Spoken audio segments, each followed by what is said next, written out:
Welcome to Mansa vlogs. Previous అయితే మనం మాట్లాడుకున్నట్టు research ప్రోలో first round ఎలా ఉంటుంది అనేసి ప్రాసెస్ అనేది చెప్పుకున్నాము. ఈరోజు అయితే నేను సెకండ్ రౌండ్ ఎలా ఉంటుంది అనేది చెప్తున్నాను. సెకండ్ రౌండ్ వచ్చేసి ఇది ప్రొసీజర్ రైటింగ్ అండి. ప్రొసీజర్ రైటింగ్ అంటే ఇది step by step process trainer మీకు ఎక్స్ప్లెయిన్ చేస్తారు.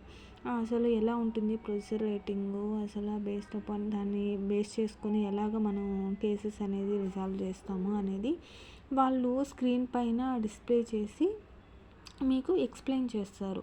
మొత్తం డీటెయిల్డ్గా అనేది ఎక్స్ప్లెయిన్ చేస్తారు. మీకు ఒక పేపర్స్ ఇస్తారన్నమాట. పేపర్స్ మీరు పెన్ అయితే మీరు క్యారీ చేయాల్సి ఉంటుంది.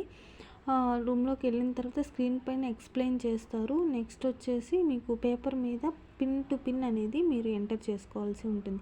వాళ్ళు ఏవైతే మీకు ఇన్స్ట్రక్షన్స్ కానీ లేదా డేటా ప్రొవైడ్ చేస్తారో స్క్రీన్ పైన చూపిస్తూ ఆ ఇన్ఫర్మేషన్ మొత్తం మీరు పిన్ టు పిన్ అనేది నోట్బుక్లో కానీ పేపర్లో కానీ మీరు నోట్ చేసుకోవాల్సి ఉంటుంది. వాళ్ళు ప్రొవైడ్ చేస్తారు పేపర్స్ మొత్తం డీటెయిల్డ్గా అనేది. వాళ్ళు ఏవైతే ఇన్ఫర్మేషన్ ప్రొవైడ్ చేస్తారో కొన్ని వాళ్ళు ఓన్గా చెప్తారు ఇన్ఫర్మేషన్ నోట్ చేసుకోమని. ఆ మొత్తం డీటెయిల్డ్ పిన్ టు పిన్ అనేది మీరు ఎంటర్ చేసుకోవాల్సి ఉంటుంది వాళ్ళు చెప్పిన డేటాని. మీరు ఏదైతే ఆ పేపర్స్ మీద నోట్ చేసుకొని ఉంటారో ఆ డేటాని యాజ్ ఇట్ ఈజ్గా మీరు వచ్చేసి సిస్టంలో అనేది టైప్ చేయాల్సి ఉంటుంది. అది వచ్చేసి 1 అవర్ 45 మినిట్స్ టైం ఇస్తారండి. ఆ 1 అవర్ 45 మినిట్స్లో మీరు నీట్గా అనేది ఏదైతే ఇన్ఫర్మేషన్ ఉంటుందో అది నీట్గా మీరు ఆ సిస్టంలో అనేది ఎంటర్ చేయాలి. ఎలా ఎంటర్ చేయాలంటే పాయింట్ వైజ్గా ఏదైతే ఇన్ఫర్మేషన్ ఉంటుందో అది పాయింట్ వైజ్గా నోట్ చేసుకోండి. 1 2 కానీ లేకపోతే స్మాల్ ఏబీసీలు కానీ ఇలాగ పాయింట్ వైజ్గా అనేది ఇన్ఫర్మేషన్ రాయండి. అది ప్రొఫెషనల్గా ఉండాలి. ఈ ఇన్ఫర్మేషన్ అనేది ప్రొఫెషనల్గా ఉండాలి. ఎవరికైతే మనము కస్టమర్కి ఇన్ఫర్మేషన్ ప్రొవైడ్ చేసే హయ్యర్ అథారిటీస్కి ఎలాగ ఇన్ఫర్మేషన్ అయితే ప్రొవైడ్ చేస్తామో అలా ప్రొఫెషనల్గా అండర్లైన్స్, ఎక్స్ట్రా అండర్లైన్స్ కానీ స్టార్స్ కానీ సంథింగ్ ఇలాగ ఏవి అనేది మీరు పెట్టొద్దండి. వాళ్ళు ఏదైతే ఇన్ఫర్మేషన్ ప్రొవైడ్ చేస్తుంటారో యాజ్ ఇట్ ఈజ్గా మీరు పాయింట్ వైజ్గా అనేది నోట్ చేస్తే సరిపోతుంది. హెవీగా అండర్లైన్ చేయడం వల్ల అది ఎక్స్ట్రాగా హైలైట్ చేస్తూ చాలా అంటే అది ఒక ప్రొఫెషనల్గా ఉండదు. అందుకనేసి అండర్లైన్స్ కానీ ఎక్కువ స్పేసెస్ ఇచ్చేసేయడము అలా చేయడం వల్ల మీకు క్వాలిఫై అయ్యే ఛాన్సెస్ ఉండవు. ఇలా అండర్లైన్స్ ఏమీ లేకుండా స్టెప్ వైజ్గా 1 by 1 పాయింట్ రాసుకుంటూ వస్తే మీకు బెనిఫిట్ ఉంటుంది. మీరు క్వాలిఫై అవ్వడానికి చాలా మోస్ట్ ఛాన్సెస్ అనేది ఉంటుంది. అలాగే మీకు వచ్చేసి ఇక్కడ స్పేసెస్ కానీ ఎక్స్ట్రా స్పేస్లు కానీ అలాగే ఇవ్వడం వల్ల మీకు నెగిటివ్ అనేది యాడ్ అవుతుంది. నెగిటివ్ స్పేసెస్ లేకుండా అవన్నీ నీట్గా చెక్ చేసుకొని 1 by 1 రాస్తే మీకైతే ఖచ్చితంగా మీరు సెకండ్ రౌండ్ అయితే క్వాలిఫై అయిపోతారు. మీరు ఏదైతే ప్రొసీజర్ రాస్తారో అక్కడ సేవ్ బటన్ టాప్ రైట్ కార్నర్లో సేవ్ బటన్ ఉంటుందండి.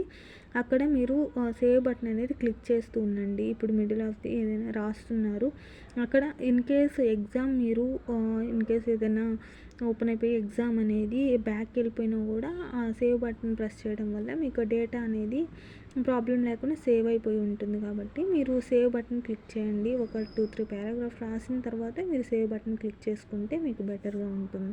ఇక్కడ మీకు అడుగుతారండి, అంటే మోడ్ వచ్చేసి అడుగుతారు. అంటే ఇది ఆన్లైనా, నెక్స్ట్ ఫర్దర్గా రౌండ్ ఉంటుంది కదా ఫైనల్ రౌండ్, అది ఆన్లైన్లో అటెండ్ అవుతారా లేదా మీరు ఆఫ్లైన్లో అటెండ్ అవుతారా అనేసి అడుగుతారనమాట.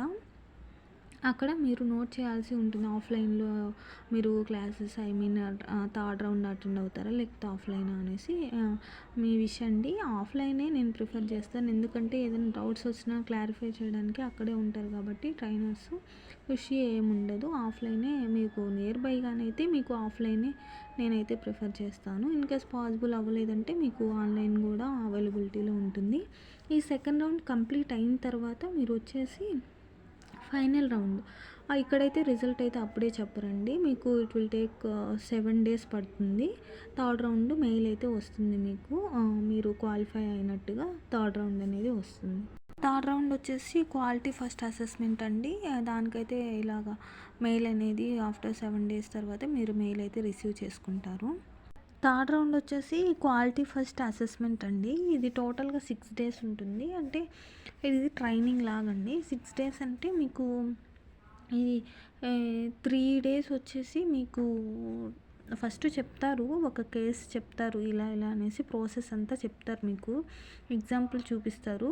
వాళ్ళు ఫస్ట్ డే 5 కేసెస్ ఇస్తారండి మీకు. ఆ 1 కేస్ ఎక్స్ప్లెయిన్ చేసిన తర్వాత 5 కేస్ అనేది ఆ డేలో ఫస్ట్ డే వచ్చేసి 5 కేసెస్ అనేది మీరు కంప్లీట్ చేయాల్సి ఉంటుంది. 3 డేస్ వచ్చేసి మీకు ఎర్రర్స్ పోయినా కూడా నో ఇష్యూస్ అండి. 3 డేస్ అంటే ఎర్రర్స్ వచ్చినా కూడా రెక్టిఫై చేయడానికి వాళ్ళు హెల్ప్ చేస్తారనమాట. 3 డేస్ మీకు ఎర్రర్స్ ఏవైనా ఏదైనా డౌట్స్ ఉన్నా అన్నీ క్లారిఫై చేస్తారు. మీకు రిమైనింగ్ వచ్చేసి 4th డే నుంచి 4th డే అనేది 20 కేసెస్ ఇస్తారండి. ఫస్ట్ డే వచ్చేసి 5 కేసెస్, సెకండ్ డే వచ్చేసి 10 కేసెస్, థర్డ్ డే వచ్చి 15 కేసెస్ అలా ఇస్తారు. 4th డే వచ్చి 20 కేసెస్ ఇస్తారండి. 20 కేసెస్ అంటే మీకు 4th డే హాఫ్ డే వచ్చేసి మీకు ఛాన్స్ ఇస్తారు. అంటే హాఫ్ డేలో 10 కేసెస్ అనేది చేయాలి మీరు. 10 కేసెస్ చేసిన తర్వాత దీంట్లో ఎర్రర్ వచ్చినా నో ఇష్యూస్.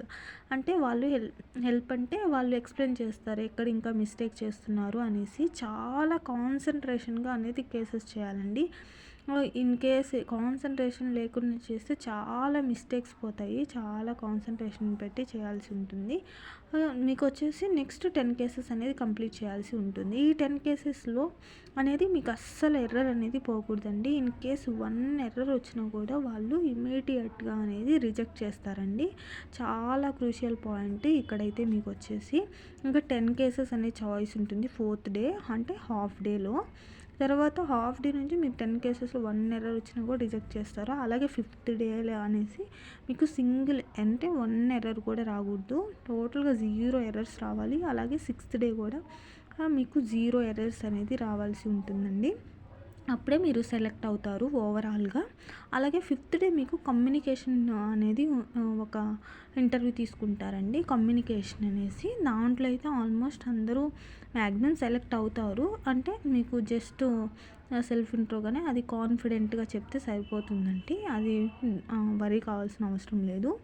ఈ ఎర్రర్స్ రాకుండా అయితే మీరు చాలా కేర్గా కేసెస్ అనేది చెక్ చేసుకొని 1-2 సార్లు చెక్ చేసుకొని అప్పుడు మీరు సబ్మిట్ చేయాల్సి ఉంటుంది.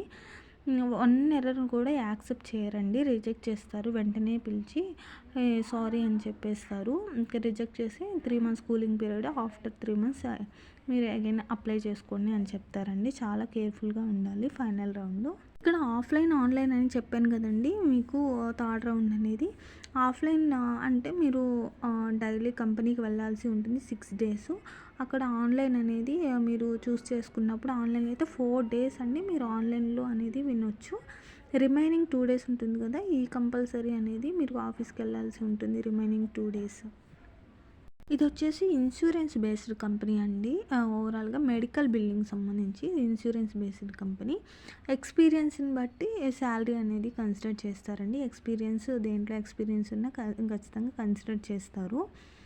అలాగే ఇక్కడ వచ్చేసి ఫైనల్గా మీకు వచ్చేసి డాక్యుమెంటేషన్ అనేది ఉంటుందండి. డాక్యుమెంట్స్కి వాళ్ళు డాక్యుమెంటేషన్ ఎప్పుడు ఉంటుంది అనేసి డాక్యుమెంట్ సబ్మిషన్కి వాళ్ళు కాల్ చేస్తారు. మెయిల్ రిసీవ్ చేసుకుంటారు. రిసోర్స్ ప్రో కంపెనీలో అయితే ఇంటర్వ్యూ ప్రాసెస్ అయితే ఇలా ఉంటుందండి. Step by step all over 3 rounds అయితే ఉంటుంది. ప్రాసెస్ అయితే ఇలా కంటిన్యూషన్ అయితే ఉంటుంది. మీకు ఈ వీడియో కానీ యూస్ఫుల్ అనిపిస్తే మీకు వచ్చేసి సబ్స్క్రైబ్ చేసుకోండి, లైక్ చేయండి, షేర్ చేయండి.